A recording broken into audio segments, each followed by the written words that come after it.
ইরানের জাতীয় নিরাপত্তা পরিষদের প্রধান আলী লারিজানি দাবি করেছেন, গত সপ্তাহে যুদ্ধ শুরু হওয়ার পর থেকে তাদের বাহিনী কয়েকজন মার্কিন সেনাকে আটক করেছে। সামাজিক যোগাযোগ মাধ্যম এক্সে শেয়ার করা এক পোস্টে তিনি এই দাবি করেন। যুক্তরাষ্ট্র এসব ঘটনা গোপন করার চেষ্টা করছে বলেও ইঙ্গিত দেন তিনি। আল জাজিরার খবরে বলা হয়েছে, আলী লারিজানি লিখেছেন, আমাকে জানানো হয়েছে যে কয়েকজন আমেরিকান সেনাকে বন্দী করা হয়েছে, কিন্তু আমেরিকানরা দাবি করছে তারা যুদ্ধে নিহত হয়েছে। তাদের সব ব্যর্থ চেষ্টা সত্ত্বেও সত্যকে বেশি দিন লুকিয়ে রাখা সম্ভব নয়। তবে মার্কিন সামরিক বাহিনী এই দাবিকে প্রত্যাখ্যান করে বিবৃতি দিয়েছে। মার্কিন নৌবাহিনীর ক্যাপ্টেন টিম হকিংস লারিজানির পোস্টের প্রতিক্রিয়ায় বলেন, ইরানি শাসক গোষ্ঠী মিথ্যা ছড়ানো এবং বিভ্রান্তি তৈরির জন্য যা যা করা সম্ভব সবই করছে।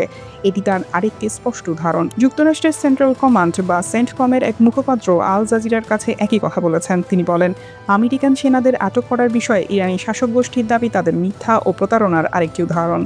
মার্কিন কর্মকর্তাদের মতে, তেহরান পরিকল্পিতভাবে বিভ্রান্তি ছড়ানোর চেষ্টা করছে। এদিকে 24 ঘন্টায় নতুন করে আরও 220 জনের বেশি মার্কিন সেনা হতাহত হয়েছে বলে দাবি করেছে ইরান। ইরানের খাতামুল আম্বিয়া কেন্দ্রীয় সদর দপ্তরের মুখপাত্রের বরাত দিয়ে রাষ্ট্রীয় সম্প্রচার মাধ্যমে IRIB ওয়েবসাইট ফার্স্ট ট্যুরে এ তথ্য জানিয়েছে। মুখপাত্র আরও বলেছেন, মধ্যপ্রাচ্যে অবস্থিত মার্কিন ঘাঁটিগুলোর উপর ধ্বংসাত্মক আক্রমণ অব্যাহত রয়েছে। এরই অংশ হিসেবে 24 ঘন্টায় আগ্রাসী মার্কিন সেনাবাহিনীর বহু সৈন্য ও কমান্ডার হতাহত হয়েছে এবং তাদের অবকাঠামো ও সম্পদের উল্লেখযোগ্য ক্ষতি হয়েছে। তিনি বলেন, মার্কিন নৌবাহিনীর পঞ্চম বহরে হামলায় 21 মার্কিন সেনা নিহত এবং আরও বেশ কয়েকজন আহত হয়েছে। অন্যদিকে আল জাফরা মার্কিন ঘাঁটিতে হতাহত হয়েছে প্রায় 200 জন। এছাড়া পারস্য উপসাগরের উত্তরে মার্কিন মালিকানাধীন একটি তেলবাহী জাহাজেও হামলা করা হয়েছে। সেখানেও হতাহতের ঘটনা ঘটেছে বলে জানান ওই মুখপাত্র।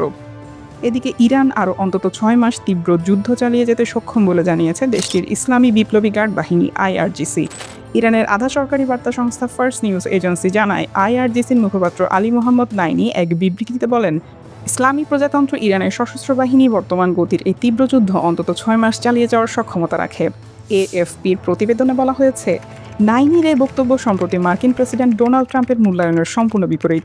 ট্রাম্প বারবার দাবি করে আসছেন যে ইরানের উপর যুক্তরাষ্ট্র ইসরায়েলের চালানো অভিযান অত্যন্ত সফল হয়েছে। চলতি সপ্তাহে ট্রাম্প বলেন, আমরা এই যুদ্ধে বড় ব্যবধানে জিতছি, আমরা ইরানের পুরো শয়তানি সাম্রাজ্য গুঁড়িয়ে দিয়েছি।